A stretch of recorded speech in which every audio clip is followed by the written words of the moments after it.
বিধি যে মানে না, ব্যাধি তার সারে না। ঘন দুধ আর দুধের স্বর হার্টের জন্য ক্ষতিকর। চর্বি আর লাল মাংস স্টক আনে জীবন ধ্বংস। চাতে চাতে দুধ আর চিনি নেই উপকার, ক্ষতি জানি। নিত্য লাল চা খেলে অনেক উপকার চাতে মিলে। রোজ কিছু পথ হাঁটলে উপযুক্ত ব্যায়াম বটে।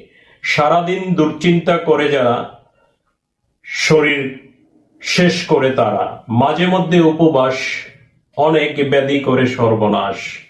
প্রাণ খুলে হাসে যারা সুস্থ পায় তারা। বিধি যে মানে না, তার রোগ কখনো সারে না। ডিমের কুসুম খেলে হার্ট অ্যাটাকের ঝুঁকি বাড়ে। খাবারের আগে হাতে সাবান বহু ব্যাধির পরিত্রাণ। থুতু দিয়ে টাকা গোনে যারা ব্যাধির দেহে ব্যাধির বীজ বনে তারা। ধন্যবাদ।